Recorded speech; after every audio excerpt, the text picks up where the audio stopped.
All right, so poly painting. The way that I like to pick my palettes for painting, and usually on something like this for a very simple character, um, I won't use a lot of spotlight.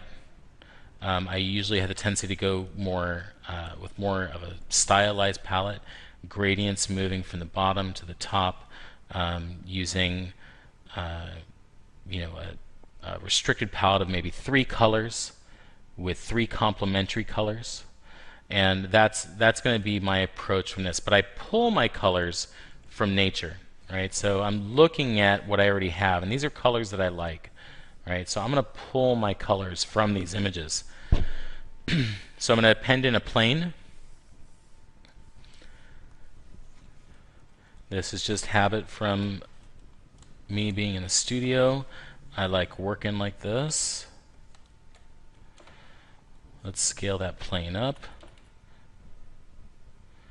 And also, I think it was, I don't know, was it Danny that I was watching? I was like, oh, Danny, that's great. Such a great idea. I think it was Danny Williams at one of the UGMs was also doing the same thing. I was like, oh, thank God I'm not the only one. This is great to see that. So I'm going to scale this up a little bit, and this is going to be my palette.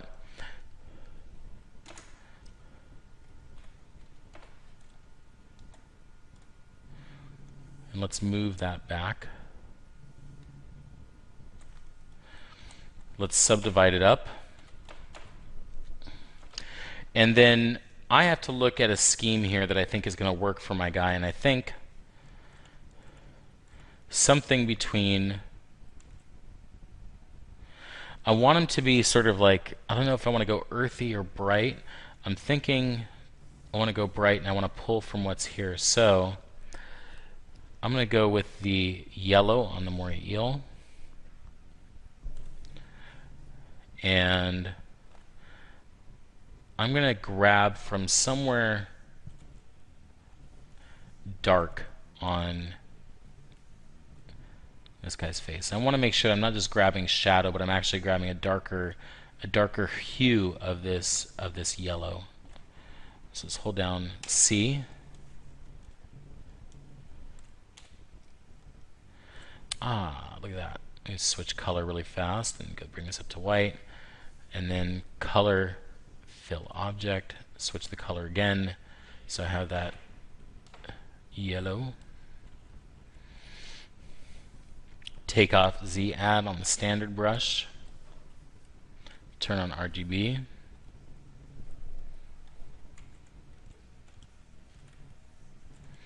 let's go back. I'm going to pull a lighter color up. Actually, I think I like this, even though this is in shadow, I like that color. I might use that as my dark. So let's use this as my light. That sort of subsurface light that's passing through the skin. I'll use this as my mid. So I'm hitting the C key to sample the color from the image. And then I like this bit of orangey, brownish yellow in here, this sort of mustard color, even though that is in shadow. Alright, so from here I'm going to loosely grab my complementary colors. Let's start with the dark. So I'm going to go to the opposite end of the color spectrum.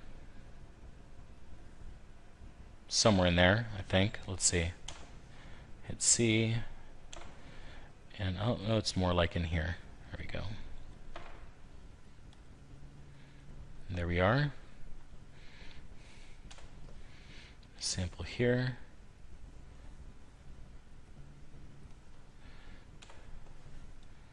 And from there. There we go. And then one last thing that I want to do before I move forward is, one, I might want to use this pattern here. So I'm going to sample just that brown. I want to use that later. And I think it's actually a couple of different colors that are sitting in that pattern. There's that lightish brown in the center, kind of like a clownfish. Or rather, I'm sorry, tiger. There we go. Lionfish. There we go. I was going to get it one of these days. And I'm thinking of Paul Komoda's awesome lionfish drawings as I'm looking at this. If you guys haven't seen those from Paul Komoda, you should check them out. They are phenomenal. There we go.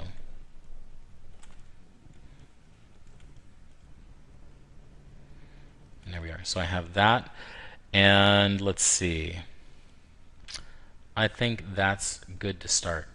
So I'm going to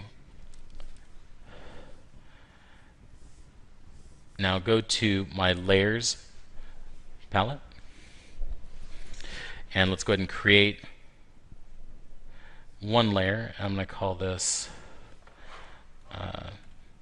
under one. Let's grab that darkest color. Let's turn off that dynamic brush size. There we go. If you don't mind me saying so, I absolutely love the color scheme of those two bottom ones. Yeah, thank you very much. I like them too. They're kind of cool. I'm going for something that's a little bit less than natural. You're talking about these two guys right here? Yeah, I like those. All right. Oh, come on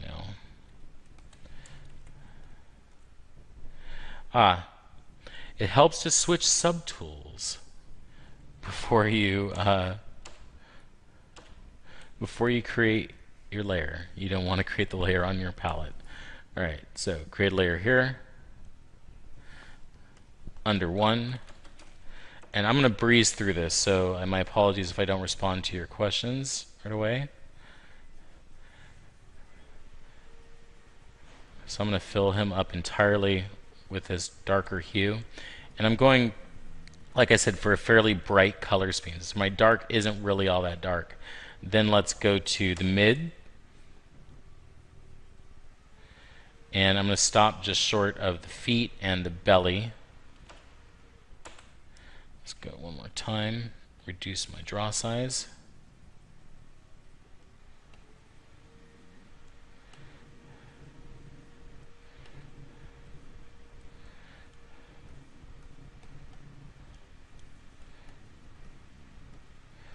Lighten up towards the front of the face to call attention to that. And you know what? I'm going to do the little tips of the front toes just to call more attention to that. Alright, next let's go to the lightest, which I don't know if that's necessarily, oh, I guess it is lighter. And then let's come across the top.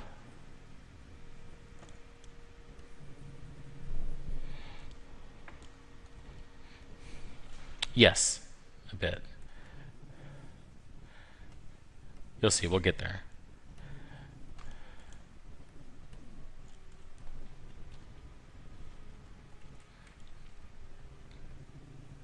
Come across the back here.